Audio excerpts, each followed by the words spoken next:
have completed till the ninth step. Now we want to complete 10th step, that is the application properties. We know we need to set some part in that file now. So let's back to that file. So let's update application properties. So until now, our we have one JWT secret key and token expiration time were hard coded inside the JWT service. So it is hard coded here. Okay. So hard coding sensitive values is not a good practice because if we ever want to change the secret key or expiration time, we would have to modify the source code and rebuild the application. So instead, we will move these values to our application properties now. So for that, we need to add two lines here. So these are the two lines, jw.secret, this is the secret key, and the expiration is this. So this expiration value is in the millisecond. So approximately this will become towards the 1 hour. Now, next, we also want to verify the dependencies. So the first dependency we want to search is the API. So JWT API is here. Okay. Then implementation is also there, and Jackson is also there. So basically, this will provide the public API for creating and parsing JWTs, and this will contain the internal implementation that will use at the runtime, and this will Jackson will enable the JSON serialization and deserialization of JWT frames using the Jackson. So these three dependencies work together to allow our application to generate, sign, parse, and validate tokens. So I think now we can move to the Postman testing. So first make sure that JWT service reads the JWT secret and expiration value, that we have completed the implementation. Let's verify that our JWT authentication system. So before going to test, we need to first check our database. That is the MySQL. So let's check our first database.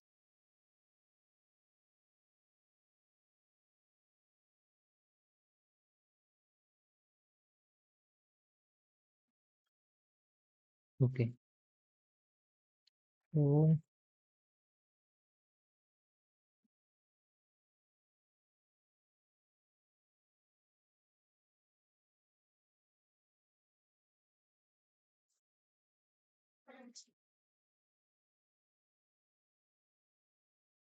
So as we are using, I am using TradeX database. You can change it from here.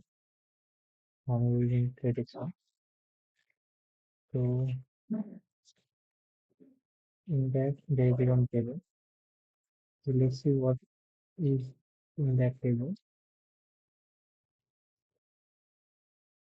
So I am using TradeX one database, and in that database there is one table users. So it is now looking like this. So now let's run our application now.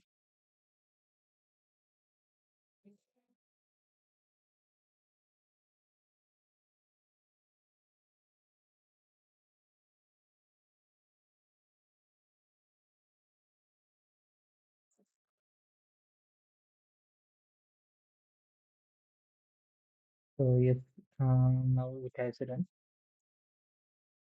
So now let's move to the database now.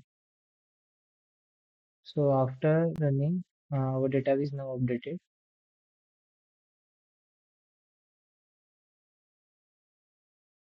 So now here you can say here you can see that there are some updated columns like bio, date of birth, and these things. Okay.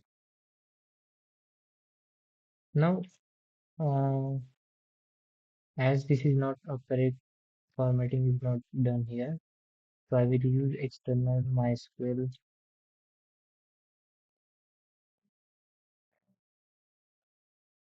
Instead of this workbench, we can use MySQL command line command also.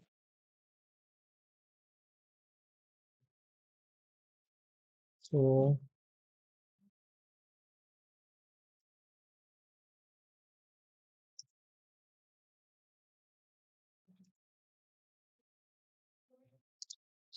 okay, here now it is now in the good format.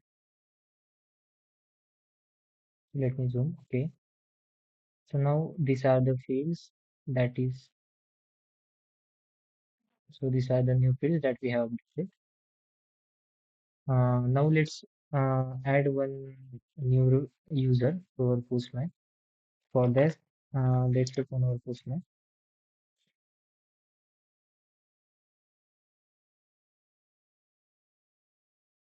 So first,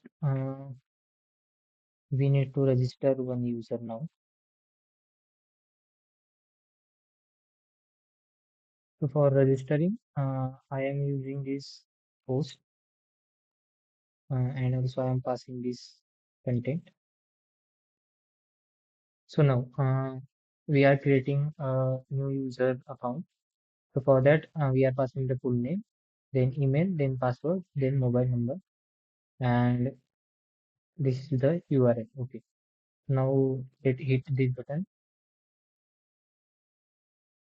Okay. It is saying that okay.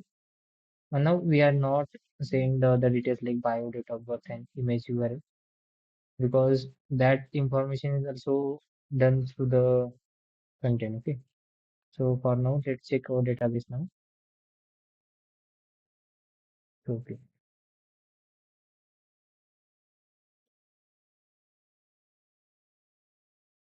Now you can see here that the password is not encrypted. So I think we have done mistake in the register request. So let's see what we have done. Okay. So in register, we are saving, we are just saving the password, getting the password, and okay. So our main issue is here. So basically, at this point, it needs to be this password encoder encode request dot get password. Okay. So now after this, we need to rerun our application.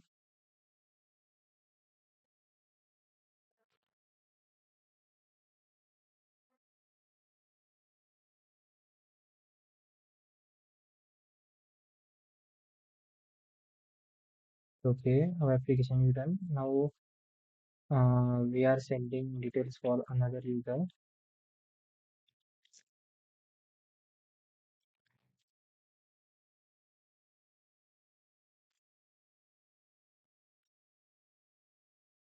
Okay, let's see. Okay, it is registered now. Let's see in our database now. Okay. Now you can see here that the password field is not directly saved now. It is now encrypted here. Okay. So now this is the decrypt hash. So the developer also cannot recover this original password now. So this is the good practice in the coding field that whenever you are going to save any password, you should hash it and then save it. Now after that, uh, no, after this, we will check for the login request now. So for login, we are passing the field. So for login, we need only two fields, that is the password and the email. So let's see whether the login is possible or not.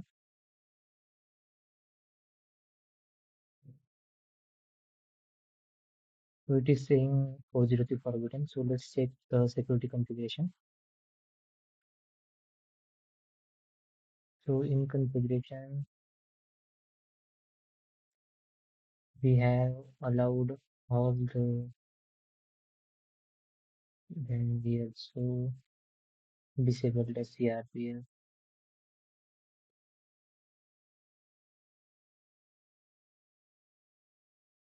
So the error that we got is the forbidden 403. So it might be due to the old library, old dependencies. So let's see. Um, so let's change the version of this.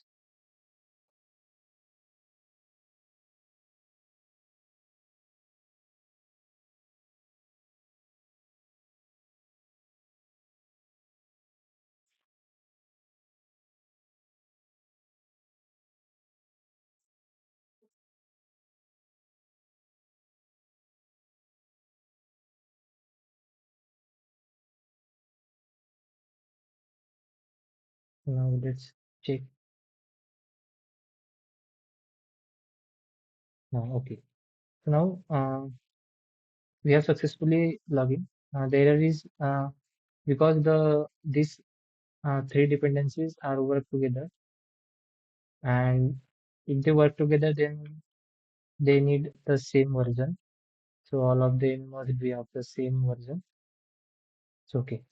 Login has successful, and this is our token.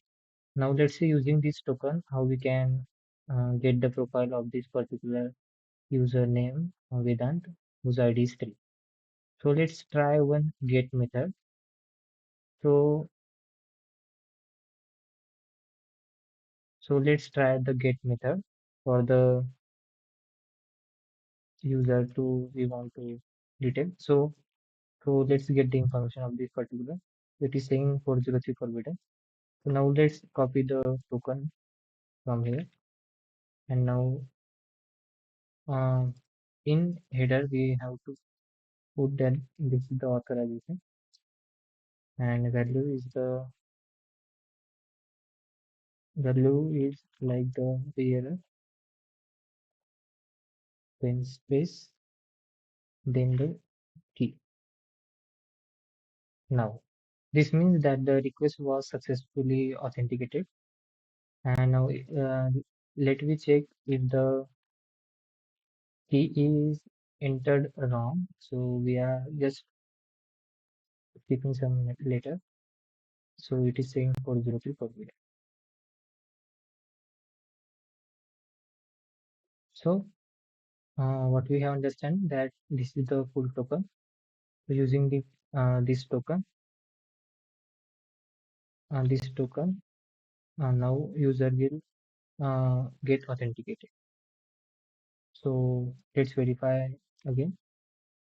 Okay, so it is working. So with that, we have now successfully completed the entire JWT authentication. Finally, we have tested the complete flow using the Postman, and we registered a new user, and we have also verified that the password is encrypted, and we have seen that the token is generated, and using that token, uh, we have sent that token using the header. In that, the key is authorization. After that, the get request is successfully executed. So finally, here our the JWT phase of the project is done. So at this point, our backend is fully secured with JWT authentication. So however, our the front end is still uh, using the old authentication flow. So in the next video, we will update the React front end to work with the new JWT based backend. So in the next video, we will update our React front end to work with the JWT based